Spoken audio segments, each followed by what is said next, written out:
Assalamualaikum warahmatullahi wabarakatuh.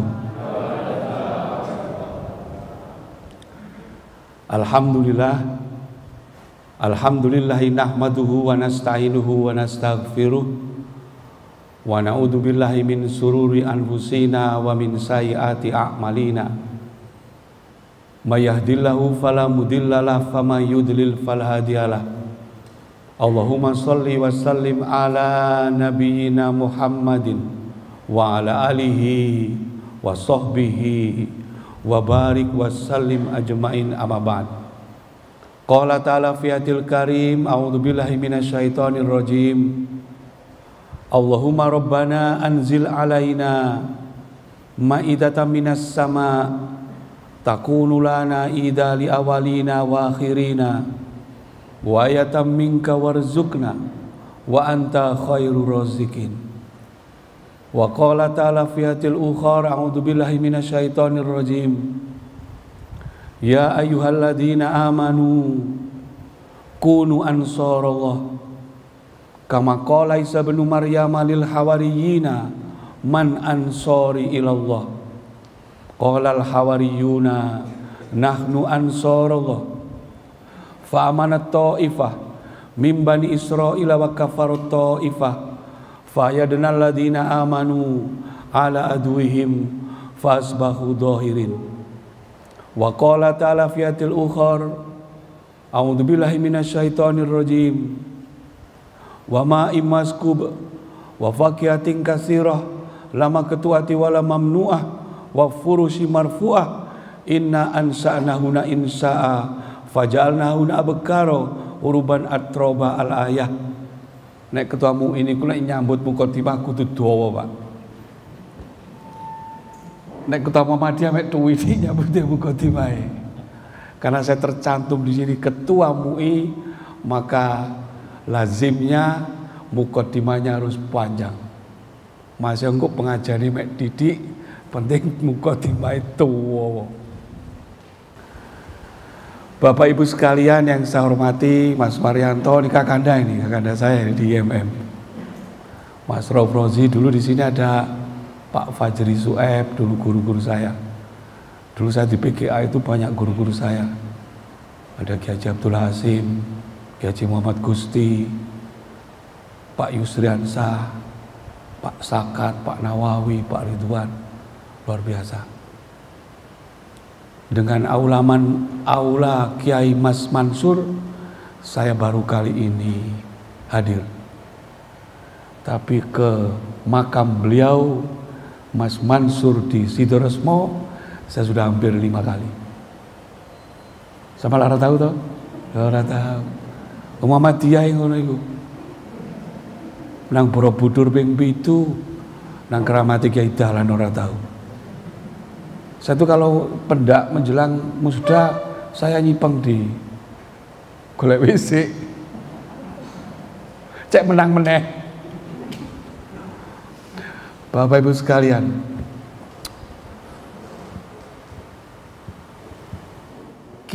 saya kemarin diberi tema tentang Pancasila itu bukan saya yang minta loh, sama yang jalur ya Mas. Iya. 3 bulan yang lalu saya diundang oleh PDIP Malang Raya yang hadir sekitar 7 bupati dan 23 ketua DPRD se-Jawa Timur. Waktu itu saya pikir halal bihalal. Maka saya siapkan berbagai ayat, berbagai dalil tentang halal bihalal. Ternyata setelah duduk lama mendengar berbagai macam pidato, nyanyian, habis itu MC-nya bilang, hari ini pidato kebangsaan akan disampaikan oleh Dr. Nurbani Yusuf. Oh, tadi pidato kebangsaan. Saya mulai, padahal itu sudah lewat wis. Tema-tema yang saya hafalkan wis lali kabeh. Akhirnya saya begitu jalan teringat dengan yang nyambut kedua, Ibu Utari. Ibu Utari itu bendahara PDIP Jawa Timur. Kader Aisyah. Lho ya toh? Ya apa? Muhammadiyah iku akeh. Langsung saya teringat. Pada tahun 1920 ada salah seorang santri ngintil Kiai Haji Ahmad Dahlan dengan nomor baku Muhammadiyah 389. Ketua Majelis Pendidikan ND. Dia bernama Soekarno. Dia tertarik dengan putri cantik yang bernama Utari, putri kesayangan Haji Umar Said Cokro Aminoto, gurunya Semaun, gurunya Alimin, gurunya Muso, gurunya Darsono, gurunya Ahmad Dahlan, gurunya Soekarno dalam bidang politik. Pada saat itu kemudian dilangsungkan pernikahan pada tahun 1920 di Gang Paneleh, Utari. Di antara mahasiswa kos-kosan pada saat itu, Soekarno adalah satu-satunya santri yang paling parlinti karena dia mendapatkan beasiswa dari company ISD. Dia pakai celana, pakai pantalon, pakai sepatu pada saat dia akan menjalankan pernikahan bersama Utari. Pernikahan dilangsungkan, penghulu datang pulang langsung. Kenapa? Karena penghulunya kaget. Lah kok ono manten koyok di gereja, gawe celono, gawe pentalon, gawe jas, pakai sepatu. Itu tasabuh, kata penghulunya.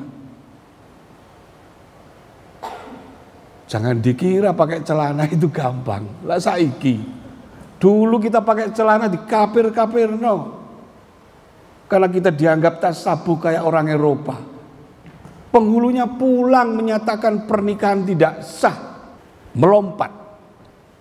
Pada tahun 1945, sebelumnya pada tahun sekitar 1443. Soekarno ini memang ganteng, pinter, kaya. Kalau kita menyebutnya lelananing jagat. Istrinya banyak, ngomong ganteng, pinter. Nah, ketika di ND itu salah satunya, dia juga menikah lagi dengan salah seorang putri Konsul Muhammadiyah Bengkulu.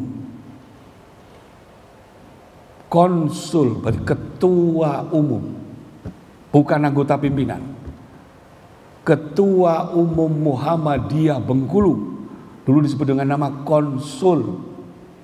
Kalau pengurus pusat disebut Horberstur, sekarang jadi pimpinan pusat. Dulu Horberstur. Kalau pimpinan wilayah sekarang PWM, dulu namanya konsul.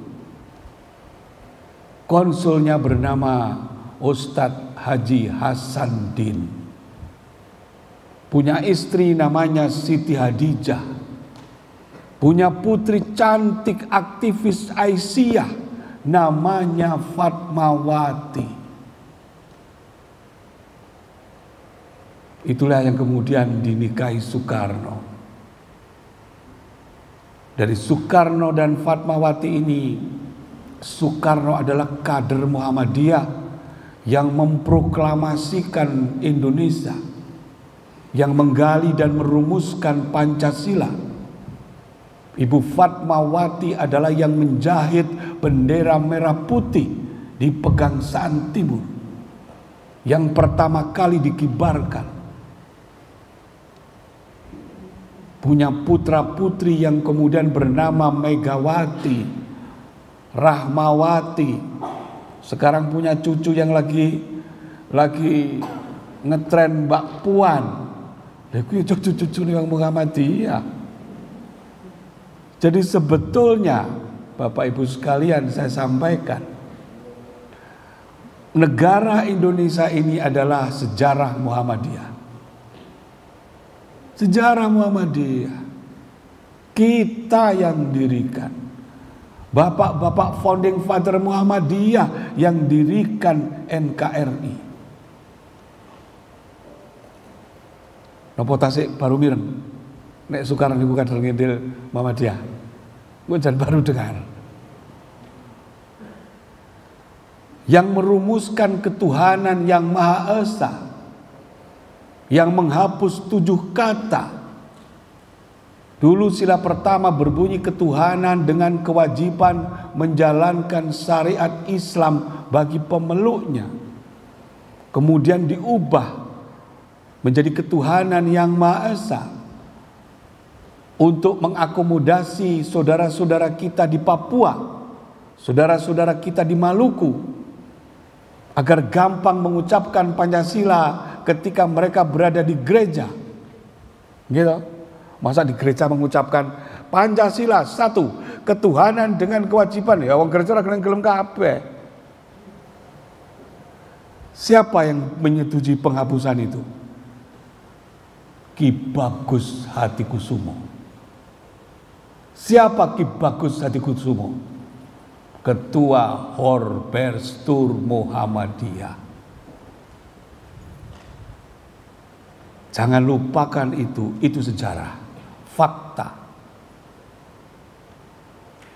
Jadi kalau sekarang ada yang mencoba membuat skenario agar Muhammadiyah bermusuhan dengan negara, ada skenario yang ingin membuat Muhammadiyah anti rezim, anti pemerintah. Saya katakan, itu kita sedang diadu domba. Panjenengan tadi baca surat apa Pak Ustadz? Al-Hujurat.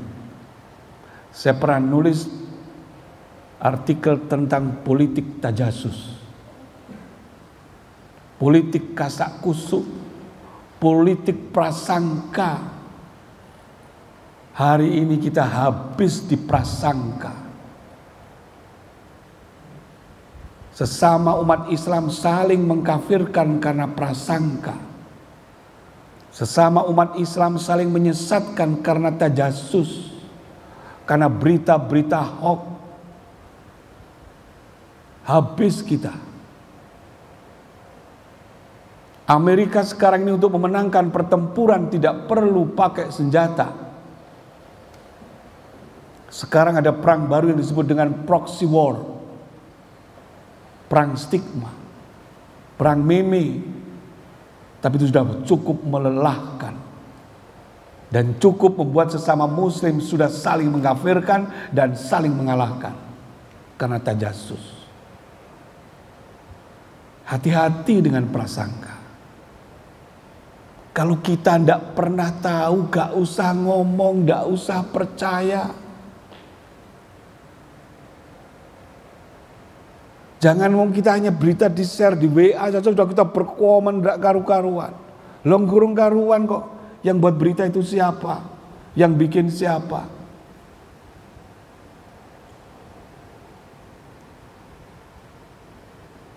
Dalam Sirah Nabawiyah disebutkan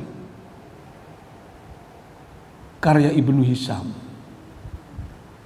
Dalam kitab itu disebutkan pada suatu malam Rasulullah SAW sedang berpapasan dengan seorang perempuan malam hari. Yang kemudian perempuan itu belakangan hari bernama Juwariyah radhiyallahu anha. Pada masa Nabi SAW belum ada kamar mandi, belum ada kamar kecil, sehingga orang kalau pergi ke kamar mandi buang air cukup di padang pasir, buang air di situ, karena belum ada kamar mandi. Dan inilah kemudian salah satu ijtihad Sayyidina Umar radhiyallahu an, karena dia cemburu melihat perempuan-perempuan pada malam hari berkeliaran, maka Sayyidina Umar mengusulkan agar ada kamar mandi. Itu saat itu dulu pernah begitu. Nah, pada saat berpapasan itulah Sayyidina Umar lewat. Ketika Rasul berpapasan dengan perempuan, Sayyidina Umar lewat, Sayyidina Umar sungkan. Maka dia kemudian menjauh. Apa yang dilakukan Rasulullah? Wahai Umar, kesini kamu. Tidak Rasul, kesini. Rasul kemudian menjelaskan, wahai Umar, ini Juwariyah, sepupuku. Iya Rasulullah, iya. Saya hanya tidak ingin ada sesuatu di pikiranmu. Itu tajasus. Tajasus. Saya pernah loh Mas Marianto, di kampus, saya itu punya putri, sudah cantik, agak gede, sekarang usianya 26, ini belum menikah, hari ini pulang. Dia bekerja di Boeing, di Aachen, Jerman, kemudian pindah ke London, terus melanglang. Dari 3.800 karyawan Boeing, hanya ada 23 yang perempuan. Dari 23 perempuan itu, 5 Muslim, dan diantaranya anak saya. Kebetulan anak saya juga sudah hafal Quran, 12 juz dulu. Tapi tidak tahu sekarang. Saya tidak pernah ngecek lagi. Di ahli pesawat. Satu hari saya ajak makan di depot. Ada mahasiswa lewat. Kira-kira apa yang ada di benak mahasiswa itu? Ya loh, langsung. Waduh Pak Nurbani gue istri muda, ya toh. Itu loh mata. Itu yang saya bilang tajasus. Itu yang disebut tajasus. Wong kita menyaksikan sendiri saja, itu loh sudah beda-beda. Apalagi itu tuh berita itu bukan dari kita. Itu tajasus. Dan tajasus itu memakan kebaikan. Hari ini jujur kita berada di sebuah zaman yang luar biasa. Percepatannya sangat luar biasa. Terutama dari teknologi. Saya tadi di mobil saya bilang, sebetulnya khilafah digital itu sudah ada.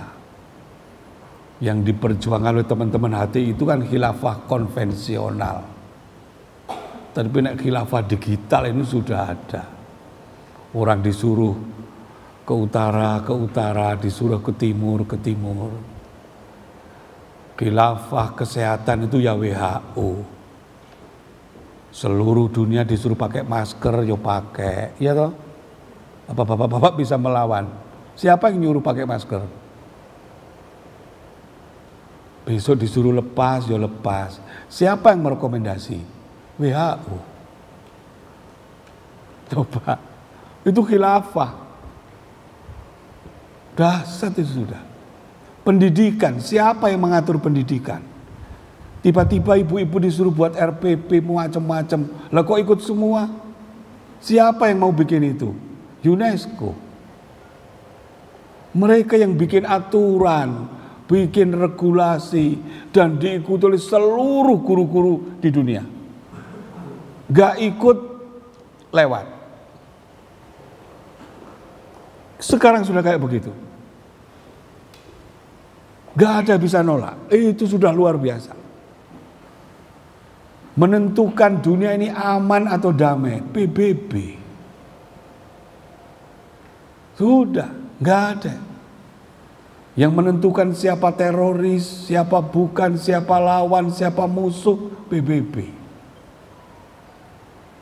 Siapa yang mendefinisikan radikal, siapa yang mendefinisikan teroris, PBB. Coba lihat kemarin, definisi teroris satu ciri-cirinya berjanggut. Loh. Lah kok iso gitu loh. Lah itu sudah diamini seluruh dunia. Lah wong jenggoten berarti teroris. Terus yang kedua, salah satu cirinya sering pakai bahasa Arab. Kalau ndak anak antum, itu mesti teroris. Celonone rodok cingkrang, wis teroris. Coba. Stigma-stigma itu dibuat kayak begitu. Siapa yang menentukan? PBB. Ini luar biasa. Jadi itu perkembangan-perkembangan yang terjadi. Nah, pada tahun 1912 Kiai Dahlan itu sudah melawan itu. Kiai Dahlan sudah melawan Freemasonry. Kiai Dahlan itu salah seorang pembaharu yang sangat cerdas, karena itu salah seorang peneliti dari Amerika, Karel Witherington, pernah menyebut bahwa Muhammadiyah adalah gerakan yang diberkati. Organisasi-organisasi lain biasanya hanya seumur jagung. 30 tahun bubar, 10 tahun bubar, 20 tahun bubar. Muhammadiyah itu sudah 108 tahun. Dan itu diberkati. Saya yakin di sini dulu sejarah Muhammadiyah itu ketika dia mendirikan Amalusa mesti sama. Mesti sama, mesti gak ada duit. Mesti gak ada duit, mesti lek sing diundang pimpinan rolas sing teko mek telu. Iya. Saya kemarin juga sama. Di Takwa Batu saya sedang merenovasi masjid. Habis 13 miliar. Yang diundang 30. Sing teko wong papat. Tapi ya teko ae. Yuk, ya artinya ya tadi gitu loh. Tadi diberkati. Itu yang kemudian kita disebut dengan organisasi filantropi. Kasih Muhammadiyah itu di Kesaib jamaah. Gitu. Di Kesaib jamaah. Ciri Bang Muhammadiyah itu seneng urunan. Urunan. Lek gak seneng urunan duduk Bang Muhammadiyah. Urunan. Makanya Pak R. Fakhrudin pernah bilang the real Muhammadiyah itu adalah ranting. Pak R itu meskipun ketua PP tetap aktif di ranting. Karena di ranting itulah yang murni Muhammadiyah. Ono pengajian yang musola urunan, gawe jajan, urunan, gawe konsumsi, dan seterusnya. Nah, Bapak Ibu sekalian yang saya hormati, inilah yang kemudian saya sebutkan bahwa Muhammadiyah itu, kata Gus Dur, kemenangan Muhammadiyah atas NU adalah kemenangan dialektik. Apa itu kemenangan dialektik? Ini pengakuan jujur dari Gus Dur. Yang awalnya dibantah, yang awalnya dilawan, yang awalnya ditasabuhkan, kemudian ditiru rame-rame. Dulu pada tahun kira-kira 30 tahun ke bawah atau 40 tahun sebelumnya, mohon maaf, golek profesor di NU siji angel. Tapi kalau kiai umbruan, bahkan ada pameo, kalau di NU kiai 1 mati tumbuh 1000, tapi ono profesor siji mati kan ganti ini. Artinya apa? Dulu itu NU sangat tradisional, jumut, kolot, nulis Latin, tasabuh, pakai celana tasabuh, sekolah pakai sistem klasikal tasabuh, minum kapsul tasabuh, berobat ke rumah sakit tasabuh, itu dulu. Awalnya dulu begitu, makanya kemudian ada pameo, santri NU itu tradisional, kolot. Nah sekarang yang dulu ditasabuhkan, yang dulu dilawan, lihat. Sekarang orang NU udah niru semua. Bahkan mereka sudah melampaui kita dalam tanda petik. Pondok-pondok sekarang sudah melahirkan boarding. 3 tahun yang lalu sebelum pandemi, saya diundang di Bangil. Ada 3 pondok melakukan holding. Pondok Dalwa, Riyadul Jannah, dan Amanatul Ummah. Kebetulan saya bersahabat dengan beberapa kiainya. Saya diundang dengan tema arus literasi keuangan global. Bayo, aku ya bingung. Loh, kok Bingung Mas aku. Ngopo ya aku? Gak ngerti saya. Seminggu kemudian saya diundang AMM, Angkatan Muda Muhammadiyah, dengan tema Isbal. Saged pikiran jenengan. Kira-kira sapa sing modern, kira-kira sapa sing cumut. NU iki wis ngomong arus literasi keuangan global. Lah kok awake dhewe sing ngomong Isbal. Coba. Sampai di Dalwa itu saya kemudian muter-muter. Enggak ada di Dalwa. Saya ditelepon oleh panitianya. Ustadz sudah di mana? Ini sudah di jalan. Tapi enggak ada pesantren Dalwa. Dekat SPBU Ustadz. Saya sudah di SPBU. Yang ada cuma hotel Dalwa. Lah hotel itu Ustadz. Tak pikir pesantren. Ngarepe hotel bintang 5. Di buru ini pesantren. Masya Allah. Dan kemudian saya bertanya, kalau tidak bertanya, dia jadi terawas. Ada boarding Amanatul Ummah, dasar. Kalau di sini ada Al-Amin, Anur, coba. Itu kan milik-milik saudara kita NU. Artinya apa? Yang mereka lakukan sudah persis seperti yang digagas oleh Kiai Dahlan. Itu yang disebut dengan kemenangan dialektik. Dan kemudian saya bertanya, loh kok aku diundang? Apa kapasitas saya? Ternyata apa? 3 direktur boarding school tadi, alumni UMM. Coba. Saya mohon maaf, barangkali di sini masih ada kok. Aku wong karo NU tak akoni. Orang NU itu bisa belajar dimanapun dan tidak berubah tradisinya. Kader-kader NU, santri-santri NU itu belajar di Universitas KUM, pulang tetap tibaan. Gak ono sing dadi Syiah.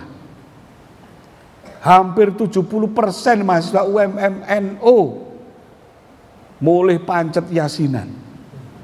Lho ya toh. Lah zamane awake dhewe biyen PMI dengan IMM gede PMI ta. Mereka care menyekolahkan anak-anaknya di. Kenapa loh? Putrinya Mbah Hasyim Muzadi almarhum, 2 orang itu fakultas psikologi UMM. Dan nggak canggung. Kenapa dia mikir nek urusan pendidikan aku percaya Mbak Muhammadiyah. Dan mulai tetap jadi NU. Karena mereka hanya menimba ilmunya, mengambil kebaikan-kebaikannya. Coba lihat di Google itu berapa lulusan NU yang dari Ummul Qura. Sekarang kemarin saya googling yang sekarang masuk kader-kader NU yang masuk di Ummul Qura. Jenengan tahu Ummul Qura nggih? Ummul Qura itu universitasnya Salafi, Wahabi. Jadi Wahabi Salafi itu di Mekah itu Ummul Qura pusatnya. Jadi pusatnya Salafi Wahabi itu Ummul Qura. Sekarang ini kan santri NU yang kuliah mendapat beasiswa di Ummul Qura ada 75 tahun ini. Mereka berani, kader-kadernya ini malah sekolah nih gani musuh itu berani. Mulai ya pancet tibaan.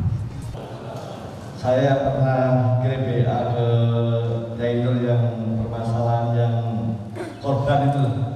Korban dari agama lain gitu. Iya, yang dari Klopengan ini. Yang perlu saya sampaikan apa yang disampaikan dari tadi. Yang pertama, kenapa sih negara ini sangat takut dengan khilafah gitu. Ini kalau lihat tadi ya itu pernah memberikan dosa di mana-mana. Ini. Yang kedua, ini yang saya pernah lihat di YouTube itu, padahal dari anak-anak tokoh-tokoh NU itu banyak sekali yang kuliah-kuliah di Wahabi, kuliah di UNU. Tapi ya bagaimana statement dari inisialnya Kiai MM itu kok membuat statement seperti itu? Apa disuruh aja lah dia kuliah lagi di UMM begitu. Terima kasih ya itu. Assalamualaikum warahmatullahi wabarakatuh. Kenapa kok negara kita takut khilafah? Bukan negara kita saja, Pak. HTI itu juga diusir di Palestina, juga diusir di Arab Saudi, di semua negara. Kenapa? Ya non politik memang. Jadi gini loh masalah ini kan gini dulu. Kita anu dulu. Mikirnya jangan yang di khilafah dulu. Negara ini bentuknya apa? Negara kita. Republik. Saudi bentuknya apa? Kerajaan. Kalau misalnya kita sekarang datang ke Saudi, membuat sebuah kelompok, ingin mengubah Saudi menjadi republik, kira-kira diapakno karo wong Saudi? Ya lah.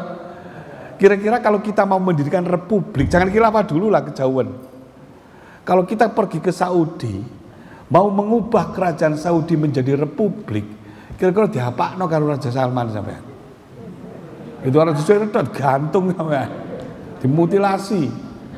Muhammad Jamal Khashoggi dimutilasi kok. Gitu maksud saya gitu loh.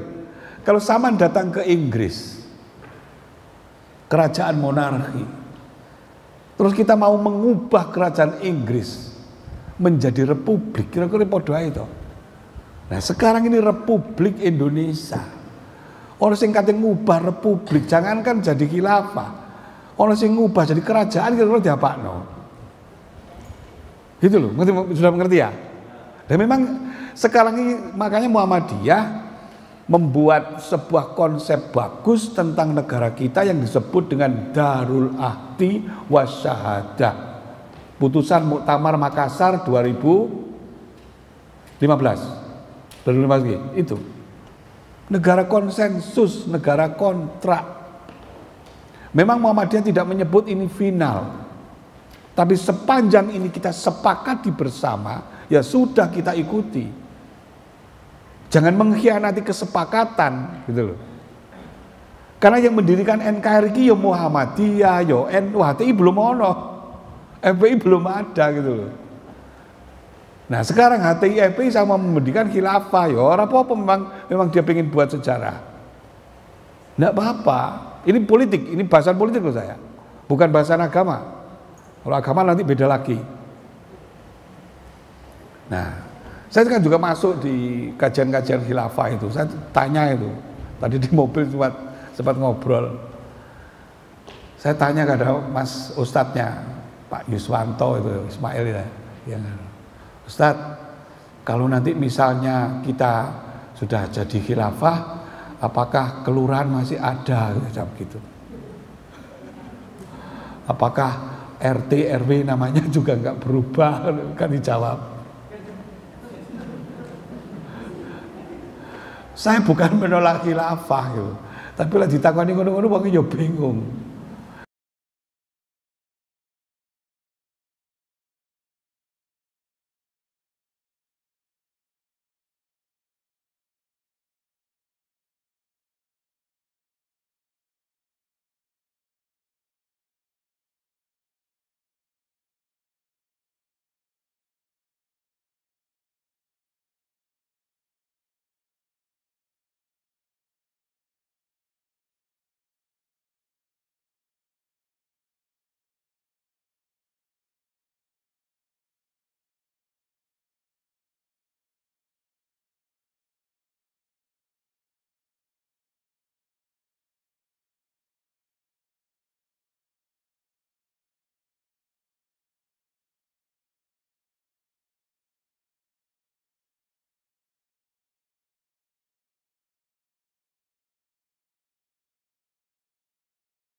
Kenapa oligarki? Ya karena kita UUD-nya di amandemen.